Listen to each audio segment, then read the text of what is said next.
Baik, Assalamualaikum warahmatullahi wabarakatuh. Terima kasih atas kesempatan yang diberikan. Pada kesempatan kali ini saya akan mempresentasikan hasil tugas saya, yaitu materi sistem basis data. Jadi saya akan mempresentasikan tentang materi dari pekan 1 sampai 5 sebagai tugas akhir di pertemuan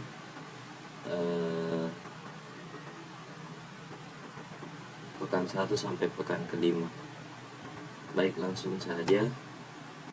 Jadi materi yang dibahas ini adalah sistem basis data. Jadi nama saya Muhammad Dirgadi Nugraha dengan NIM 07123139, kelas sistem basis data B. Baik, materi yang akan saya bahas pada kesempatan kali ini, yang pertama adalah pengertian dan manfaat basis data, konsep dan permodelan basis data, elemen penyusun IRD, konsep dan ketergantungan fungsi atribut, dan normalisasi sistem basis data. Pertama, pengertian basis data. Basis data adalah kumpulan data yang terorganisir secara sistematis dan disimpan secara elektronik dalam suatu sistem komputer. Tujuan utama dari basis data adalah menyimpan, mengelola, dan mengakses data dengan efisien sehingga memudahkan pengguna dalam melakukan pencarian, pembaruan, dan pemrosesan informasi. Basis data disimpan dan diatur menggunakan DBMS, yaitu Database Management System seperti MySQL, PostgreSQL, dan lain-lain sebagainya. Manfaat basis data. Basis data memungkinkan pengorganisasian data yang terstruktur. Basis data memungkinkan penyimpanan data secara terstruktur sehingga data lebih mudah dikelola dan diakses. Dengan adanya struktur seperti tabel, baris, dan kolom, data dapat diatur secara logis sesuai dengan kebutuhan pengguna. Yang kedua, peningkatan efisiensi akses data. Dengan basis data, pencarian dan akses data menjadi lebih cepat dan efisien. Pengguna dapat menggunakan query untuk menemukan data yang mereka butuhkan dengan segera, tanpa harus menelusuri seluruh kumpulan data secara manual. Yang ketiga, mencegah redundansi data. Basis data dirancang untuk mengurangi redundansi data. Dalam sistem yang tidak menggunakan basis data, informasi yang sama mungkin disimpan di beberapa tempat, yang berpotensi menyebabkan masalah konsistensi dan efisiensi. Basis data membantu menghindari pengulangan data dengan cara menyimpan data satu kali dan menggunakan relasi antar data. Yang keempat, memastikan integritas dan konsistensi data.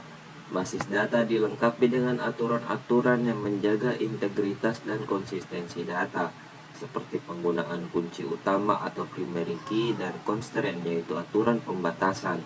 Dengan adanya aturan ini, data ini disimpan dijamin valid dan akurat, serta tidak terjadi kesalahan data. Adapun manfaat lain dari basis data, yaitu mendukung pengambilan keputusan. Basis data dalam sebuah perusahaan atau organisasi dapat menyediakan informasi yang dibutuhkan untuk analisis dan perencanaan organisasi atau bisnis ke depannya. Basis data juga memudahkan akses dan pencarian data. Data terstruktur dapat dicari dengan cepat menggunakan query. Dengan adanya basis data juga, pemeliharaan data menjadi konsisten, yaitu ketika data diperbarui, semua referensi ikut berubah. Masih banyak manfaat basis data yang tidak bisa saya sebutkan satu persatu. Pada intinya, basis data memudahkan sebuah organisasi atau kelompok ataupun bisnis dalam mengolah data mereka yang dapat digunakan untuk analisis dan perencanaan kebutuhan organisasi ke depannya. Selanjutnya, konsep dan permodelan basis data. Permodelan basis data adalah Proses membuat representasi abstrak dari sistem informasi yang ingin dibangun. Proses ini membantu merancang bagaimana data akan disimpan, diakses, dan dikelola. Konsep permodelan basis data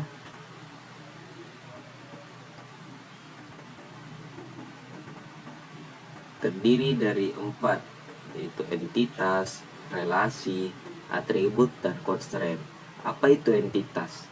Entitas adalah objek atau hal nyata yang diwakili dalam basis data seperti orang, tempat, atau objek. Dalam basis data, entitas biasanya direpresentasikan sebagai sebuah tabel. Contoh dari entitas, misalnya kita membuat basis data universitas. Contoh entitasnya adalah mahasiswa dan dosen. Selanjutnya ada relasi. Relasi adalah karakteristik atau properti dari entitas. Setiap entitas dapat memiliki satu atau lebih atribut yang direpresentasikan sebagai kolom dalam tabel. Misalnya, entitas mahasiswa mungkin memiliki atribut seperti nama, NIM, dan jurusan.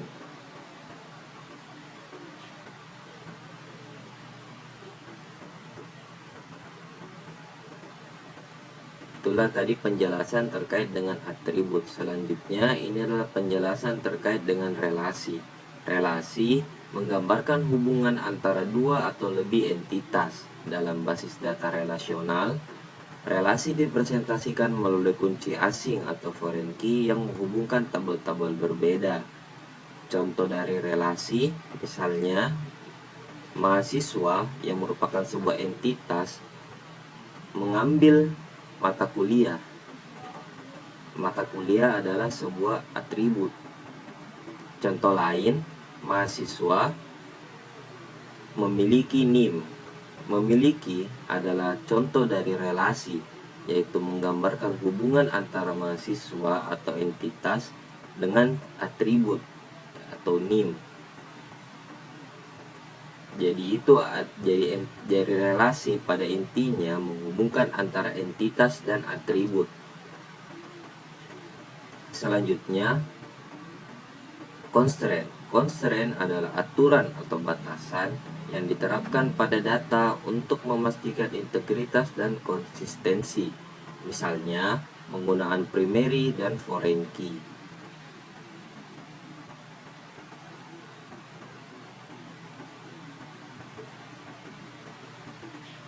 Selanjutnya, ini adalah elemen-elemen penyusun IRD. IRD memiliki manfaat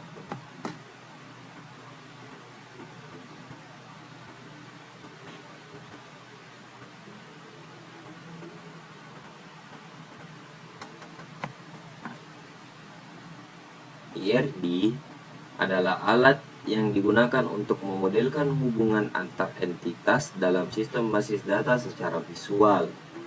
IRD manfaatnya memberikan gambaran menyeluruh tentang struktur data.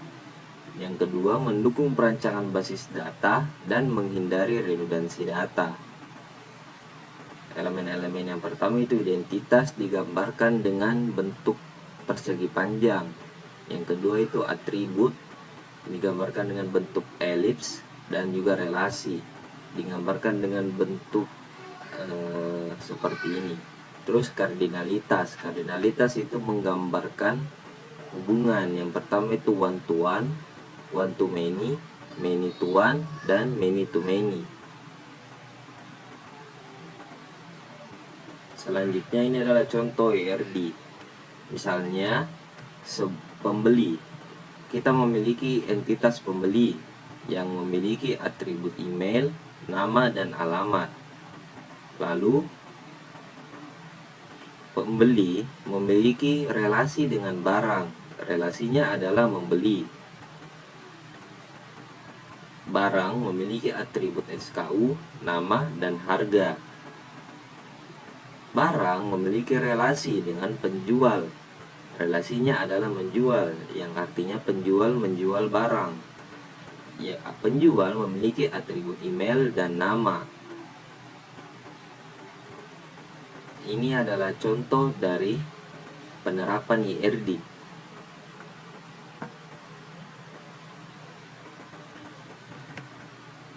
Selanjutnya, konsep ketergantungan dan fungsional atribut.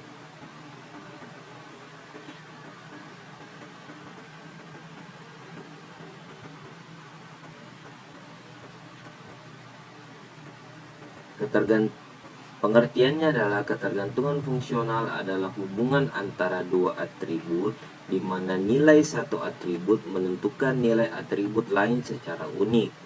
Jenis-jenis ketergantungannya: ketergantungan fungsional penuh, seluruh kunci menentukan atribut non-kunci. Ketergantungan fungsional parsial, sebagian kunci menentukan atribut non-kunci. Ketergantungan fungsional transitif, atribut non-kunci menentukan atribut non-kunci lain. Ketergantungan dan fungsi atribut membantu menentukan hubungan antar atribut dalam tabel agar desain basis data lebih efisien dan konsisten. Salah satu materi dari konsep ketergantungan dan fungsional atribut adalah fungsi determinan. Jika nilai atribut A menentukan atribut B, maka A disebut sebagai determinan dan B bergantung secara fungsional pada A. Contohnya, seperti tadi basis data universitas, NIM ke nama. NIM menentukan nama mahasiswa.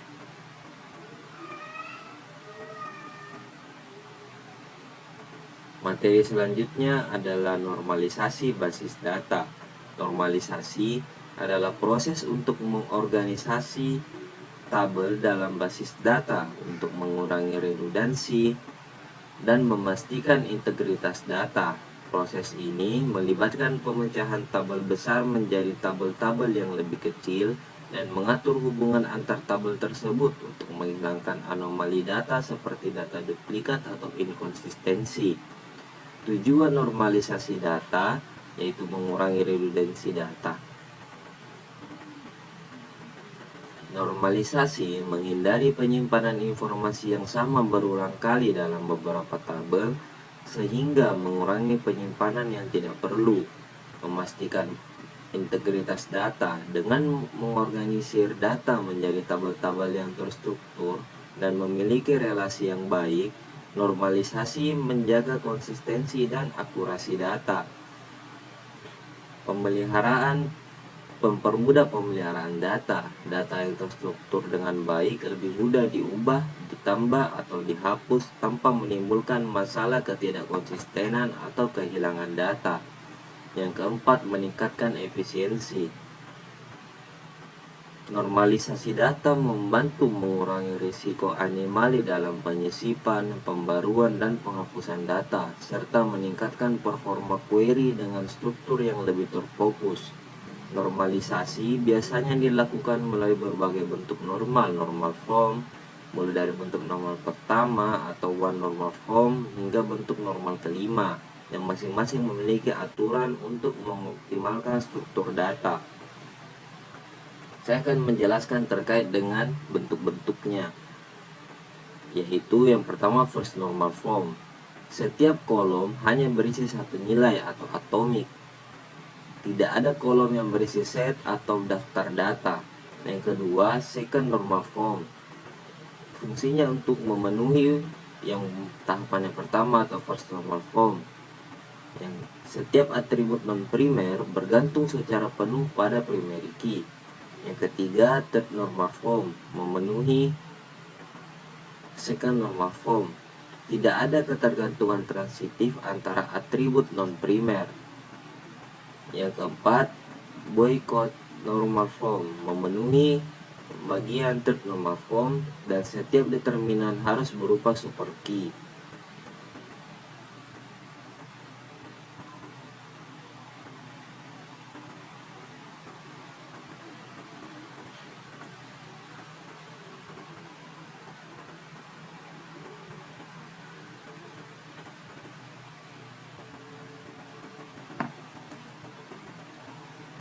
Saya akan kembali ke konsep permodelan basis data.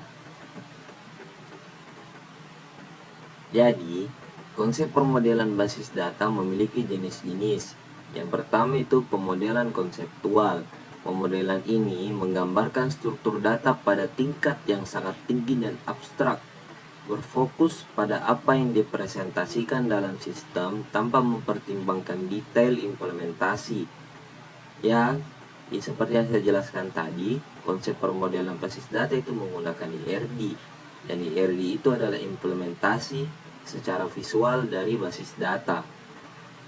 Tujuannya untuk memahami kebutuhan data dan hubungan antar entitas.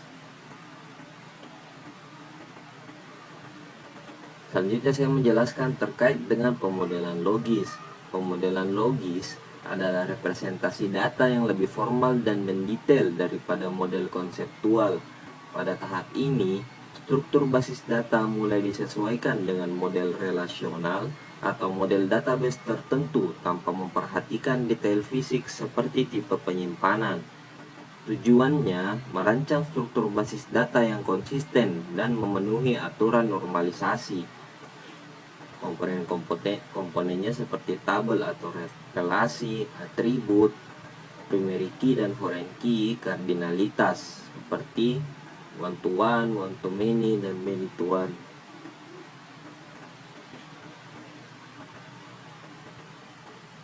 Contohnya, tabel mahasiswa berisi kolom NIM, nama dan alamat. Dengan NIM sebagai primary key, tabel mata kuliah memiliki kode mata kuliah sebagai primary key, dan NIM sebagai foreign key di tabel relasi pengambilan mata kuliah. Kelebihan dari konsep ini memastikan konsistensi dan akurasi data dengan penerapan normalisasi, seperti saya jelaskan sebelumnya terkait dengan normalisasi basis data. Yang kedua, mempermudah transisi dari rancangan ke implementasi.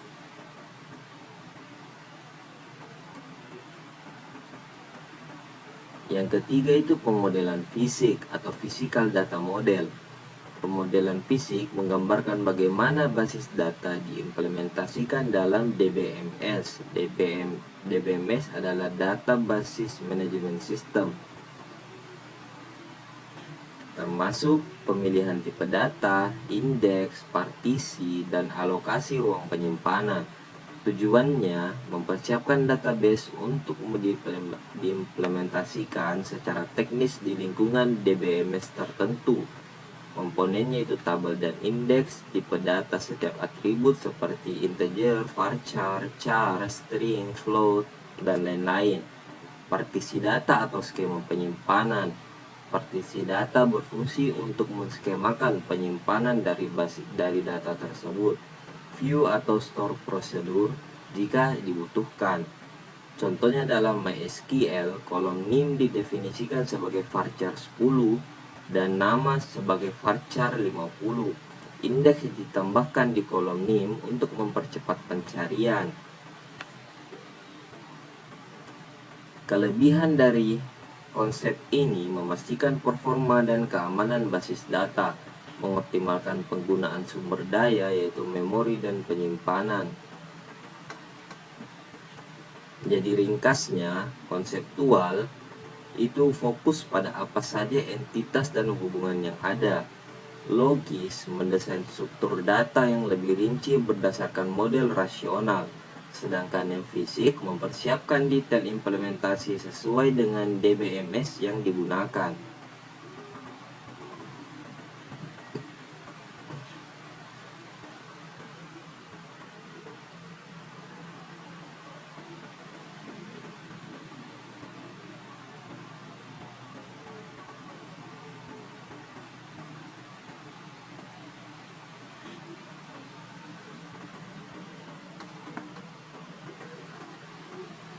Jadi, berdasarkan yang tadi berbagai materi yang saya jelaskan, basis data itu memiliki banyak manfaat dalam sistem informasi.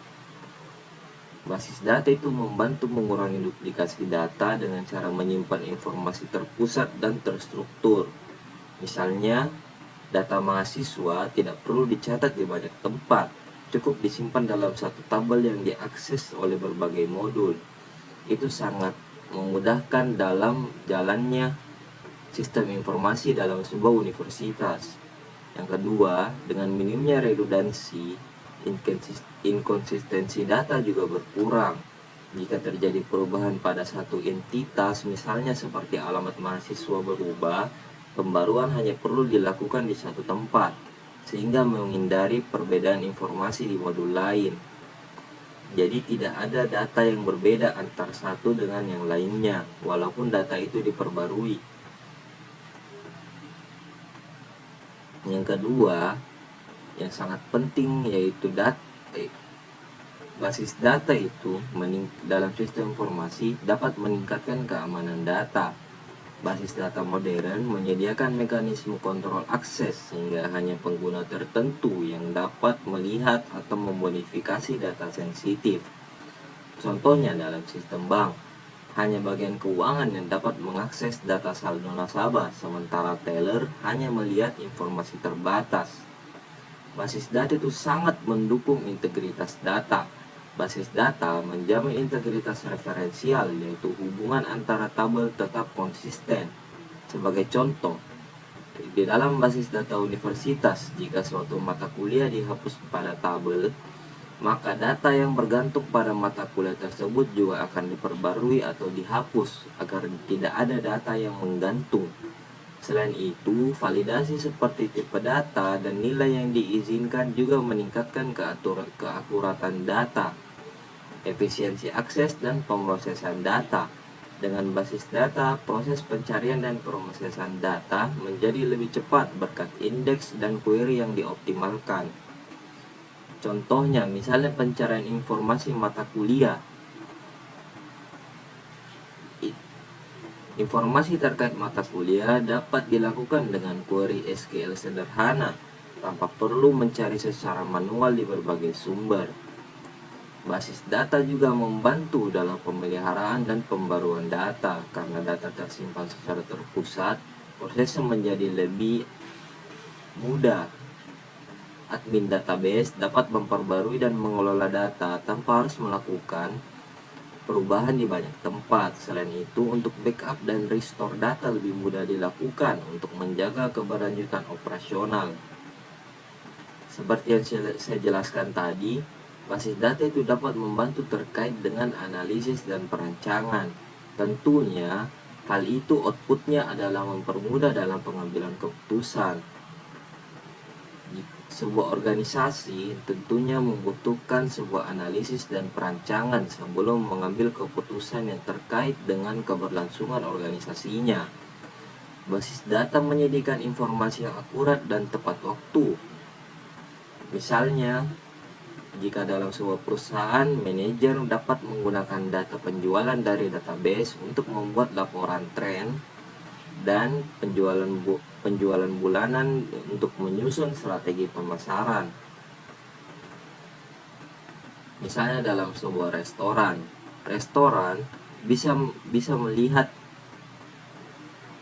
seorang manajer restoran dapat melihat tren penjualan melalui data yang disediakan, misalnya menu-menu apa yang sedang ramai dibeli, bagaimana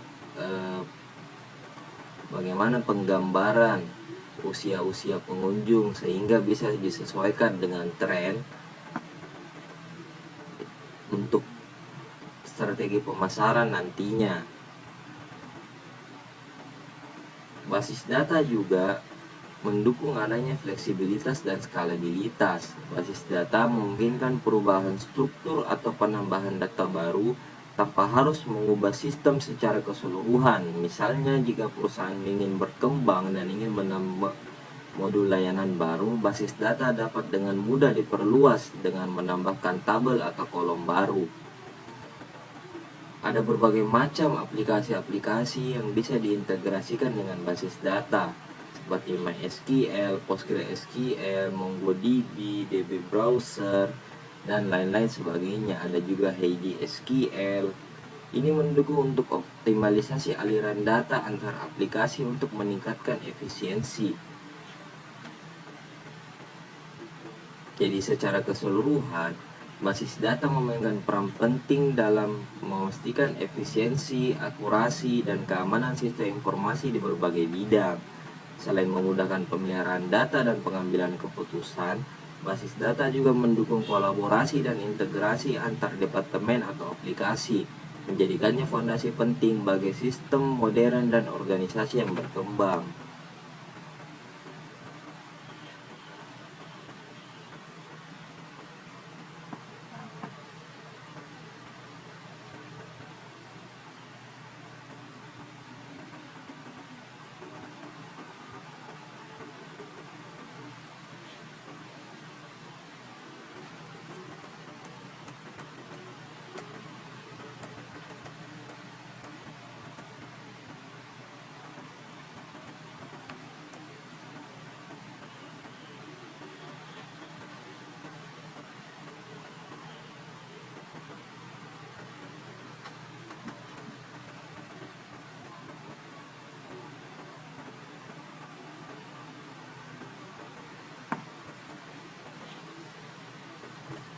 Jadi selanjutnya saya ingin menjelaskan terkait dengan ERD atau Entity Relationship Diagram. Adalah diagram yang digunakan untuk memodelkan hubungan antar entitas dalam basis data.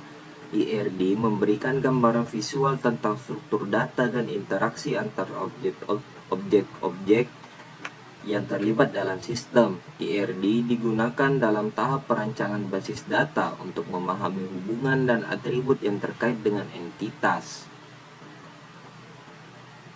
Jadi entitas terbagi menjadi dua, yaitu entitas kuat atau strong entity dan entitas lemah atau weak entity.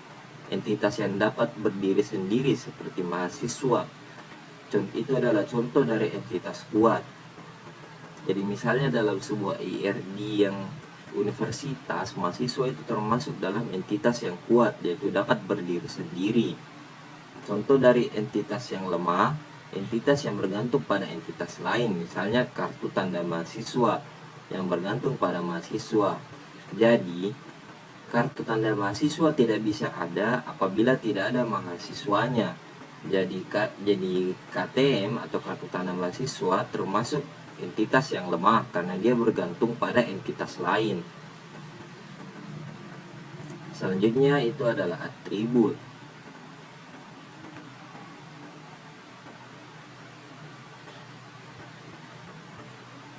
Jadi atribut itu terbagi tiga, yaitu atribut kunci, multi value, dan atribut turunan. Contoh atribut kunci itu seperti NIM pada mahasiswa. Kenapa dia disebut sebagai atribut kunci? Karena dia adalah atribut yang unik.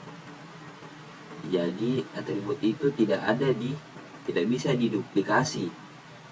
Jadi hanya satu di dalam sebuah basis data.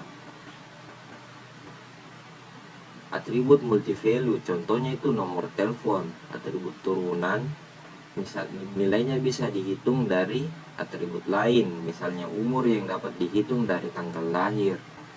Jadi selanjutnya saya akan membahas soal relasi one to many, dan many to many. One to one adalah setiap entitas hanya memiliki satu entitas B yang terkait. Contohnya seorang mahasiswa hanya memiliki satu kartu perpustakaan. One to many, contohnya satu dosen dia dapat mengajar banyak mata kuliah. Jadi antara entitas dosen dan entitas mata kuliah, dosen ini dapat memiliki banyak relasi dengan entitas mata kuliah karena dia dapat mengajar banyak mata kuliah. Sedangkan many to many, contohnya mahasiswa dapat mengambil banyak mata kuliah dan satu mata kuliah dapat diambil oleh banyak mahasiswa.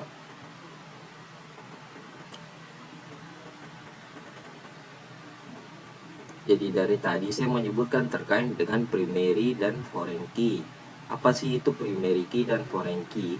Primary key adalah atribut yang menjadi identifikasi unik dari setiap entitas, sedangkan foreign key adalah atribut yang menghubungkan satu entitas dengan entitas lain, seperti kode mata kuliah pada tabel pengambilan yang mengacu pada tabel mata kuliah.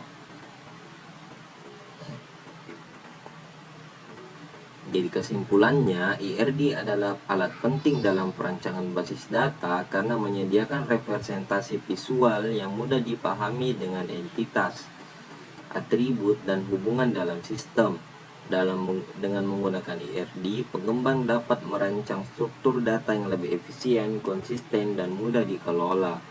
Jadi kesimpulan dari materi saya, yang pertama, basis data adalah komponen fundamental dalam sistem informasi modern, menawarkan berbagai manfaat seperti pengurangan redundansi, peningkatan konsistensi dan integritas data, serta dukungan untuk pengambilan keputusan yang lebih baik. Permodelan basis data, khususnya melalui entity relationship diagram, membantu dalam visualisasi struktur data dan hubungan antar entitas yang sangat penting dalam tahap perancangan sistem.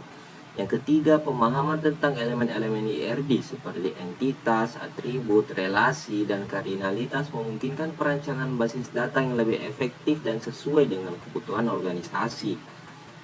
Selanjutnya, konsep ketergantungan fungsional atribut memberikan dasar teoritis untuk memahami hubungan antar data dan menjadi landasan penting dalam proses normalisasi. Normalisasi basis data adalah proses kritis untuk mengurangi redundansi dan meningkatkan integritas data, meskipun perlu diimplementasikan dengan mempertimbangkan keseimbangan antara efisiensi struktur dan kinerja sistem. Baik, itulah sekian dari saya. Jika ada kekurangan dan salah kata mohon dimaafkan. Wassalamualaikum warahmatullahi wabarakatuh.